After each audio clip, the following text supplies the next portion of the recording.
नमस्कार, स्वागत है आप सभी का मेरे YouTube channel Smita Hindi classes में। आज हम पढ़ने वाले हैं डॉक्टर शैलेश जैदी का लिखा हुआ जीवनी सर सैयद अहमद खान। लेखक परिचय जानते हैं। इनका जन्म 16 अगस्त 1943 मिर्ज़ापुर जनपद के एक गांव में हुआ था। शिक्षा MA PhD डीलिट अलीगढ़ मुस्लिम विश्वविद्यालय के हिंदी विभाग में प्रोफेसर थे। प्रमुख रचनाएं हिंदी शायरी का एक तारीखी जायजा, उर्दू में चांद के पत्थर कविता संग्रह, descriptive catalogue of Persian manuscripts of Maulana Azad library, Aligarh on Hindu religion, Surdas के रूहानी नगमे जिसमें कि 101 पद का काव्य अनुवाद है, सैयद अहमद खां और उनका युग। आइए इसका सारांश देखते हैं। सैयद अहमद खान ने अपने पिता के निधन के 22 वर्ष की आयु में फरवरी 1839 में कंपनी सरकार की नायाब मुंशी की नौकरी कर ली। लेकिन वे केवल इसी पर निर्भर नहीं रहे। उन्होंने दीवानी कानूनों का खुलासा करते हुए एक महत्वपूर्ण पुस्तक लिखकर अपनी विलक्षण प्रतिभा का परिचय दिया। इस कार्य में उन्हें मुंसिफी की प्रतियोगिता में सफलता दिलाई और 1841 में मैनपुरी में मुंसिफ के पद पर नियुक्त किया गया। यह उनकी मेहनत का ही फल था, न कि किसी अंग्रेजी सरकार की कृपा का परिणाम। दिल्ली में रहते हुए उन्होंने आशा नुरुसनादीद नामक पुस्तक लिखी। उसमें उन्होंने दिल्ली को 232 ऐतिहासिक इमारतों का शोधपरक परिचय दिया। इस कार्य के आधार पर उन्हें रॉयल एशियाटिक सोसाइटी लंदन का फेलो बनाया गया। 1857 की जनक्रांति के समय उन्होंने अपने घर को लूटते और उजड़ते हुए देखा और दिल्ली के मुसलमानों पर हुए दमन को महसूस किया। पंडित नेहरू ने पुष्टि की कि ब्रिटिश सरकार ने मुसलमानों पर जानबूझकर अधिक दमन किया है। इस स्थिति को देखकर सैयद अहमद खान ने महसूस किया कि मुसलमानों के लिए नौकरी के सभी दरवाजे बंद हो चुके हैं। एक मित्र ने उन्हें बड़ी जायदाद देने की पेशकश की, लेकिन उन्होंने इस प्रस्ताव को ठुकरा दिया। उन्होंने भारत छोड़ने का विचार किया, लेकिन अंततः कौमी हमदर्दी को अपनाते हुए अपनी संस्कृति और समाज की भलाई के लिए काम करने का निर्णय लिया। वे धैर्य और सहनशीलता के साथ जनक्रांति के कारणों पर विचार करने लगे और ब्रिटिश सरकार की प्रतिक्रिया की चिंता किए बिना एक महत्वपूर्ण पुस्तिका प्रकाशित की। 1864 में उन्होंने साइंटिफिक सोसाइटी की स्थापना की, जिनसे उन्होंने संयुक्त प्रांत में आधुनिक ज्ञान विज्ञान का प्रचार करने का प्रयास किया। शिक्षा संस्थान खोलने के लिए उन्होंने अपनी सारी संपत्ति गिरवी रखकर यूरोपियन शिक्षा पद्धति का ज्ञान प्राप्त करने इंग्लैंड गए। अलीगढ़ लौटने पर उन्होंने 1875 में मदरसतुल उलूम की स्थापना की और 1877 में MAO कॉलेज की स्थापना की। यह कॉलेज सभी धर्मों के छात्रा के लिए खुला था और उन्होंने संस्कृत तथा हिंदी को शिक्षा में प्रोत्साहित किया। उन्होंने विद्वान हिंदू अध्यापकों की नियुक्ति में कोई संकोच नहीं किया और अलीगढ़ इंस्टीट्यूट गजट तथा तहजीबुल अखलाक पत्रिका का प्रकाशन किया। सैयद अहमद खान ने इस्लाम की विवेक समस्त व्याख्या की, जिसके परिणाम स्वरूप उन्हें कट्टरपंथियों के तिरस्कार का सामना भी करना पड़ा। उन्हें अधर्मी और ब्रिटिश भक्त तक कहा गया, लेकिन उन्होंने सब कुछ सहन किया। 1889 में उनकी विद्वता के कारण एडिनबर्ग विश्वविद्यालय ने उन्हें LL की डिग्री से सम्मानित किया। एक अंकीय प्रश्नोत्तर देखते हैं। सर सैयद अहमद खान पाठ के लेखक कौन है? डॉक्टर शैलेश जैदी। सर सैयद ने दिल्ली के निवास काल में कौन सी पुस्तक लिखी?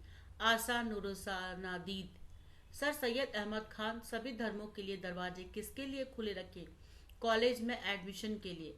सर सैयद अहमद खान ने 1857 की जन क्रांति में उन्होंने धैर्य और सहनता के साथ क्या लूटते और उजड़ते देखा? अपना घर। सैयद अहमद खान ने कंपनी सरकार की नायाब मुंशी की नौकरी कब किया? फरवरी 1839 ईस्वी में। सर सैयद अहमद खान मैनपुरी में मुंसिफिल कब नियुक्त हुए? 1841 में। सर सैयद अहमद खान में कौन कौन से गुण थे? धैर्य और सहनशीलता। तहजीबुल अखलाक पत्रिका का प्रकाशन किसने किया? सर सैयद अहमद खान ने 1877 में सर सैयद अहमद खान ने कौन सी स्थापना की? MOO college. एडिनबर्ग विश्वविद्यालय ने सैयद अहमद खान की विद्वता से प्रभावित होकर उन्हें कौन सी डिग्री दी? LLD की डिग्री 1889 में। संदर्भ व्याख्या करें। क्वेश्चन, उन्होंने प्रवास का विचार छोड़कर कौमी हमदर्दी को अपना लिया और सामने आने वाली हर चुनौती का मुकाबला करने का निश्चय किया। संदर्भ, प्रस्तुत वाक्य हमारे पाठ्यपुस्तक गदरंजन से लिया गया है, जिसके लेखक डॉक्टर शैलेश जैदी हैं। प्रसंग, लेखक पाठकों को बता रहे हैं। व्याख्या, आज सैयद सर अहमद खान नहीं है, लेकिन उनके योगदान और दृष्टिकोण से एक शताब्दी बाद भी करोड़ों भारतीय रोशनी की किरण प्राप्त कर रहे हैं। उनकी शिक्षाएं, उनका सिद्धांत आज भी समाज को प्रेरित कर रहा है। सैयद अहमद खान का यह वाक्य उनके साहस और दृष्टिकोण को उजागर करता है। उन्होंने प्रवास का विचार छोड़कर कौमी हमदर्दी को अपनाया, जिसका अर्थ है कि उन्होंने अपने देश और समाज के प्रति एक जिम्मेदारी महसूस की। वे समझते थे कि कठिनाइयों के समय में भागकर समस्याओं का समाधान नहीं किया जा सकता। इसके बजाय उन्होंने अपने समुदाय के साथ खड़े होकर चुनौतियों का सामना करने का निश्चय किया। 1857 की जनक्रांति के बाद उन्होंने संकल्प लिया, जब मुसलमानों पर दमन बढ़ा, सैयद अहमद खान ने देखा कि लोग संकट में हैं। उन्होंने अपने लोगों की भलाई करने का कार्य का संकल्प लिया। उन्होंने शिक्षा और सामाजिक सुधार को प्राथमिकता दी, ताकि उनके समुदाय को जागरूक किया जा सके और आगे बढ़ाया जा सके। उनका यह निर्णय न केवल उनके व्यक्तिगत जीवन का निर्माण करता है, बल्कि यह भी दर्शाता है कि वे अपने समुदाय के लिए एक प्रेरणा स्रोत बने। उनका दृष्टिकोण यह दर्शाता है कि सच्ची निष्ठा और मानवता की भावना का अर्थ है अपने समाज के उत्थान के लिए काम करना, न कि कठिनाइयों से भाग जाना। इस प्रकार सैयद अहमद खान का यह विचार हमें यह भी सिखाता है कि कठिन समय में साहस और एकजुटता के साथ आगे बढ़ना ज्यादा महत्वपूर्ण है। टिप्पणी लिखें। सैयद अहमद खान। सैयद अहमद खान ने 22 वर्ष की आयु में पिता के निधन के बाद नौकरी शुरू की और दीवानी कानूनों पर पुस्तक लिखकर अपनी प्रतिभा साबित की। 1841 में मैनपुरी में मुंसिफ बने। दिल्ली में उन्होंने आशा रुरसानादीद लिखकर 232 इमारतों का ऐतिहासिक परिचय प्रस्तुत किया। इसके लिए उन्हें रॉयल एशियाटिक सोसाइटी लंदन का फेलो बनाया गया। 1857 की जनक्रांति के दौरान उन्होंने मुसलमानों पर हुए दमन को देखा और इसके बाद कौमी हमदर्दी को अपनाते हुए शिक्षा के क्षेत्र में काम करने का निर्णय लिया। 1864 में साइंटिफिक सोसाइटी की स्थापना की और इंग्लैंड से यूरोपीय शिक्षा पद्धति का ज्ञान लेकर 1875 में अलीगढ़ में मदरस तुल उलूम की स्थापना की। 1877 में MAO कॉलेज की स्थापना की, जिसमें सभी धर्मों के छात्रों के लिए दरवाजे खुले थे। उन्होंने शिक्षा में सुधार लाने के लिए हिंदी और संस्कृति को बढ़ावा दिया। उनकी गतिविधियों से वे कट्टरपंथियों के निशाने पर आए, लेकिन उन्होंने अपने सिद्धांतों पर अडिग रहते हुए काम किया। 1889 में एडिनबर्ग विश्वविद्यालय ने उन्हें LL की डिग्री से सम्मानित किया और उनके योगदान से आज भी लाखों लोग प्रेरणा प्राप्त कर रहे हैं। तो मेरे बच्चों, इस तरह से सर सैयद अहमद खान पाठ यहीं पर ख़त्म होता है।